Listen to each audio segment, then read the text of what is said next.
Hello everybody, it's Uncle Matt, and I'm here to read you another bedtime story.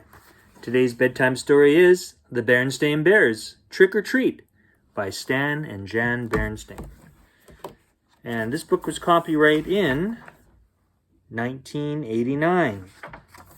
Even little bears expect a good fright when they go out for treats on Halloween night.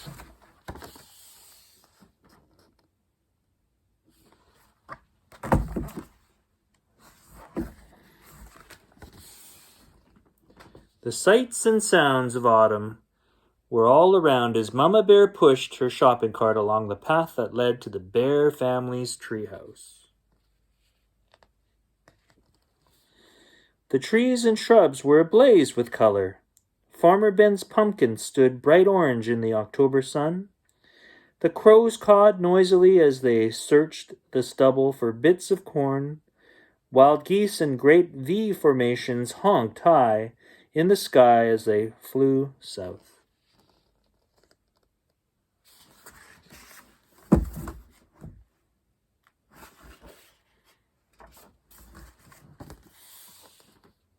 But the surest sign of the season was inside the treehouse, hiding behind Papa Bear's easy chair. It was Brother Bear waiting to try out his Halloween costume on Mama. It wasn't Halloween yet, but Brother and Sister couldn't wait to try on their new costumes. Sister was going to be a beautiful ballerina. "Well, what do you think?" she asked, taking the third position. "Shh," said Brother. "Mama's coming." Brother had chosen to be a spooky monster on Halloween. He had bought the spookiest monster mask he could find, and Mama made the rest of the costume.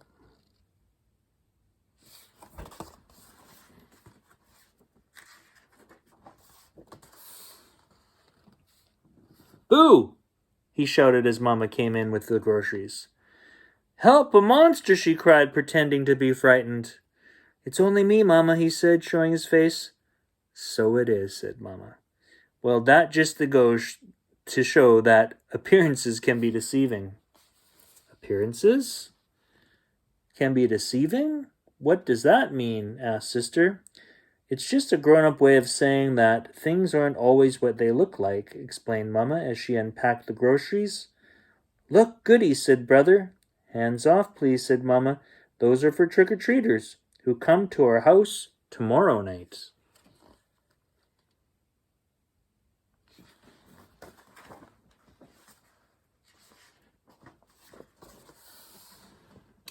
Brother and Sister were very excited about Halloween, and a little nervous too. This was the first year they would be going trick-or-treating without a grown-up along to supervise. "I'm not so sure I like the idea of them going by themselves," said Papa as he carved the pumpkin he got from Farmer Ben. "It's pretty spooky out there," he added, making a scary face at the cubs.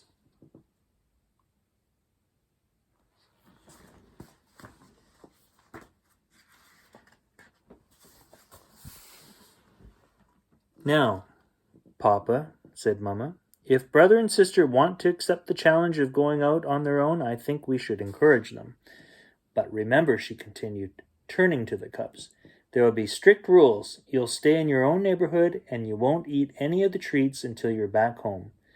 "Besides," said Brother, "we won't really be by ourselves. We made a trick-or-treat date with Cousin Freddie, Lizzie Bruin, and Queenie McBear."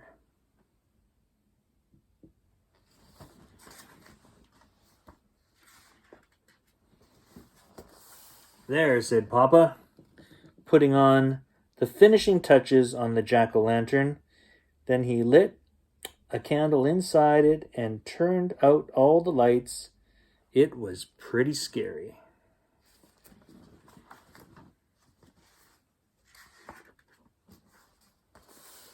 The next day, Brother and Sister began planning the trick-or-treat route they'd follow that night. Brother got a pencil and paper and made a map of the map of the neighborhood. Whoops! That way, he explained, they wouldn't miss anybody. "Let's see now," he said. "We'll stop at our houses first. Ours, Freddie's, Lizzie's, and Queenie's. Then we'll do Farmer Ben's and our sitter, Mrs. Grizzle. "Mrs. Grizzle for sure," agreed Sister. She usually makes special Halloween cookies, and Teacher Jane, she gives out good stuff. How about Dr. Grizzly, said Brother. She's into health snacks. I think so, just to be polite, said Sis. Gramps and Gran, of course. Of course.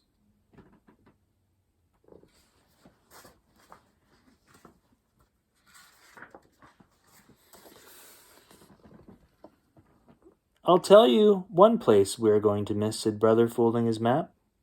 What place is that? Asked Sister. That one, he answered, pointing out the window at the home of old Ms. McGriz. It was a spooky, twisty old treehouse in the thicket at the end of Crooked Lane. We're definitely not going there, he added with a shiver.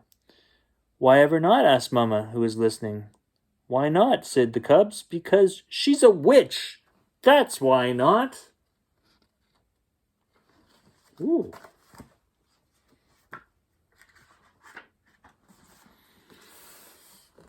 What utter nonsense, protested Mamma. True, Ms. McGriz is old and bent and rather forbidding looking, but I can assure you she's a perfectly nice person. But the cubs didn't believe her. Not for a minute. They knew better. Everybody knew better. No doubt about it, Ms. McGriz was a witch, for sure. Just after dark, a pirate, a skeleton, and the wicked queen from Snow White came for Brother and Sister. They were Freddie, Lizzie, and Queenie, of course, and together they ventured out into the darkness with their trick-or-treat bags.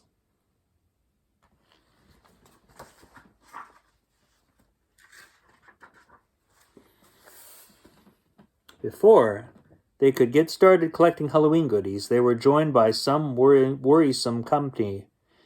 Too Tall Grizzly and his gang out for mischief. Too Tall didn't waste any time trying to get Brother, Sister, and their friends to go along with him and his gang. Come on, we'll show you goody-goodies how to have some real Halloween fun, he said, pulling Brother along with him. What sort of fun? Asked Brother wearily. Oh, you might say we're going to put the trick back in the trick-or-treat, he said, chuckling. It was so dark that Brother and the others didn't notice where they were heading. Hey, said Sister, this is Crooked Lane. Ooh.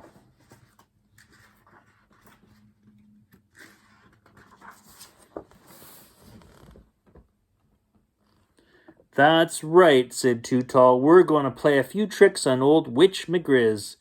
Well, what sort of tricks? Asked Brother. Her gnarled, twisted old treehouse loomed ahead. First, whispered Too Tall, taking a roll of toilet paper from his jacket, we'll decorate her house with a little of this. Then maybe we'll tie a few knots on her clothesline. Then smear some honey on her broomstick so she'll stick to it when she tries to fly.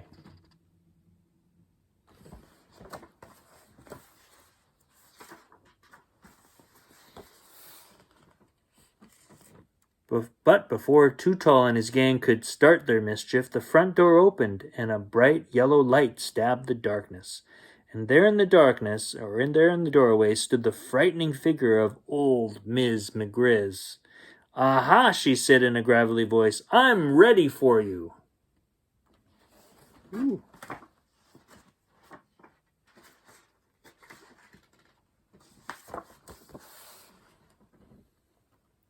She led the terrified cubs into a cozy living room. To their great surprise, there was a big tray of beautiful candy apples, all prepared for Halloween visitors. Mama was right, whispered Sister to Brother. Ms. McGriz really is a sweet, kind, old person. The cubs thanked her for the beautiful apples and went about the rest of their trick-or-treat business.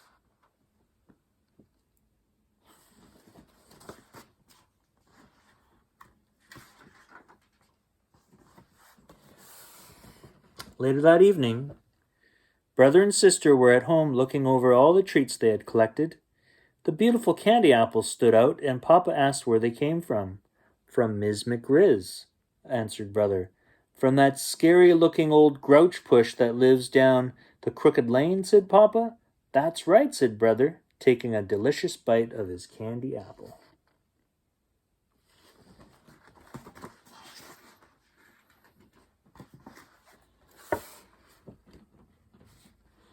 You must really try to remember, Papa, said Sister, giving her apple a little lick. Appearances can be quite deceiving.